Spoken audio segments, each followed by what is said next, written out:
और सुरुचि ध्रुव महाराज जी से क्या कहती है कि जाओ जा करके मरो, मर करके दोबारा हमारी कोख से हमारे गर्भ से जन्म लो, तब जाकर के तुम्हें और इस पिता की गोदी में बैठने को मिलेगा। जरा विचार करना भाव से। और सुनीति ने इतनी अच्छी शिक्षा दी कि 5 महीने की तपस्या में उस 5 वर्ष के बालक ने और भगवान की सिंहासन को हिला दिया, भगवान की सिंहासन को हिला दिया। जरा विचार करना सुनीति जी क्या है सुनीति। इसलिए हम बार बार आप लोगों पर एक ही बात पर प्रकाश डालते हैं कि कम से कम भागवतों में जाते हैं, कथाओं को सुनते हैं, तो कम से कम इतनी कथाओं से शिक्षा लेकर जाओ कि कम से कम कोई अच्छा न रहे, कम से कम खुद की संतान तो अच्छे से रहे, खुद की संतान तो अच्छे प्रेम से बोले, खुद की संतान लात मार के कम से कम बाहर तो नहीं करे। इतनी बनाए रहो कि एक लोटा पानी की तो पूछत रहे मरते दम तक, इतनी तो बनाओ। कथाओं में जाते हैं अपन घंटों बैठ के अपन कछु कछु श्रोता तो ऐसे रहते हाथ जोड़ के केवल इतनी विचार करते महाराज कबे गाना गा रहे, कबे हमारे पानी आ रहा हो, कबे महाराज चुटकुला बोल दे और हमारे मुंह से हंसी न करे आए, कछु ऐसे श्रोता सोई रहते। तो अपन को इस बात का विचार नहीं करना, अपन को एक बात का ये विचार करना है कि कथा के माध्यम से हमें हमारे घर में, हमारे कुल में, हमारे क्षेत्र में सुधार होना चाहिए, अच्छी शिक्षा मिलना चाहिए, अच्छे ज्ञान की प्राप्ति होना चाहिए। क्यों? क्योंकि रामचरितमानस में भी लिखा है, क्या लिखा है? जिन तरुबा दे भाली बांजे बेआनी कामे बेमोखे सोते ते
बोलती है। हमें सुनने में थोड़ा फीका लगेगा आप लोगों को, लेकिन क्षमा चाहते भाई रामायण की चौपाई है और हमारी कथा में लिखी है, हम तो कर हैं, आप चाहे खराब लगे सो और अच्छो लगे सो।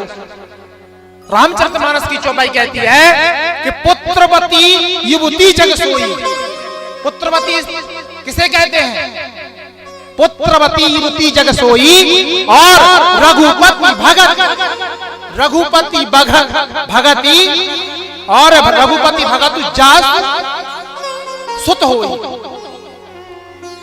पुत्रवती उसे कहते हैं भगवान में अपनी संतान को रुचि रखे, भगवान में अपनी संतान को आकर्षित करे, भक्ति की ओर आकर्षित करे।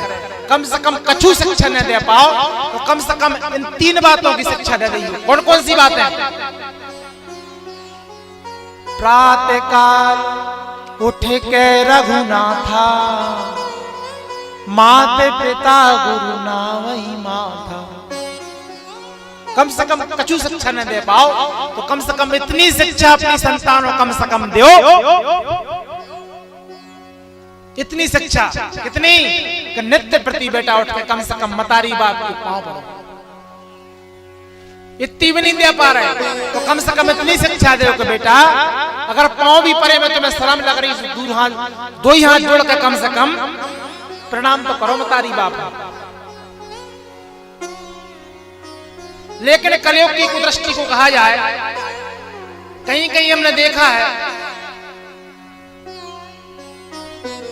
कि माता पिता यदि सत्यनारायण की कथा भी करते हैं तब खुद की सगी संतान आकर के माता पिता के पैर नहीं छूती और 1000 आदमियों को यज्ञ रचा, 1000 आदमियों को भंडारो करो और नामपुर में जो है कि मतारी बाप हो सत्यनारायण की कथा सुनवा दी। कहीं कहीं देखा हमने ऐसा होता है कहीं कहीं। गुरु सुखदेव महाराज जी कहते हैं राजन,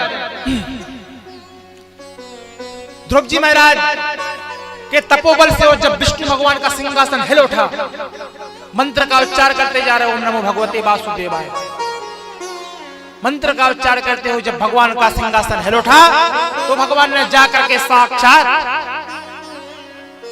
और ध्रुव जी महाराज के सामने जाकर के हाथ जोड़ दिए तपोबल के कारण।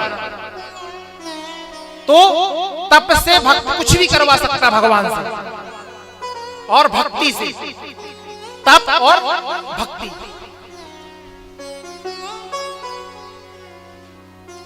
गुरु सुखदेव महाराज जी कहते हैं जिस समय भगवान ने जाकर के हाथ जोड़े, ध्रुव जी महाराज ने और भगवान के दर्शन किए। दर्शन करने के बाद में उन्होंने बड़े प्रेम पूर्वक कहा कि प्रभु और ऐसी ऐसी बात है और हमारी दूसरी माता जिनका नाम है सुरुचि, उन्होंने जाकर के हमसे ऐसा बोला था। हम पिताजी की गोद में बैठने लगे, उन्होंने हाथ पकड़ के नीचे फेंक दिया और उन्होंने कहा जाओ जाकर मर के दूसरा जन्म लेकर के आओ। तो हम तपस्या करने आपके लिए आपके पास में इसलिए आए हैं क्योंकि हमारी खुद की जो मैया सुनीति थी उसने हमें शिक्षा दी थी कि जाओ जाकर के बेटा इस सांसारिक पिता की गोदी में नहीं बैठना, उस जगत पिता की गोदी में बैठना है जिसकी गोदी में बैठने के बाद दोबारा हमें नीचे नहीं फेंका जाता, नीचे नहीं फेंका जाता दोबारा जगत पिता की गोदी में बैठने से। भगवान की आंखों से आंसू आ गए। जरा विचार करना भाव से, इस संसार में ऐसी ऐसी माताएं भी होती हैं खुद की संतान को सब कुछ मानती हैं, लेकिन खुद के जो घर परिवार की संतानें होती हैं उनको कुछ नहीं मानती। कहीं कहीं हमने ऐसा देखा है, जबकि परिवार की संतान को हमेशा एक दृष्टि से देखना चाहिए। ये कभी नहीं सोचना चाहिए कि ये भाई का पुत्र है, ये हमारा भतीजा है, ये बड़े भाई का पुत्र है, ये छोटे भाई का पुत्र है, ये कक्का के लड़का का पुत्र है। कभी इस भाव के मन में विचार नहीं आना चाहिए। हमेशा अपने परिवार को एक तुलना में लेकर के चलना चाहिए, क्योंकि रामचरितमानस बड़े सुंदर भाव में शिक्षा देती है। क्या देती है? जी जहां सुमति ता सम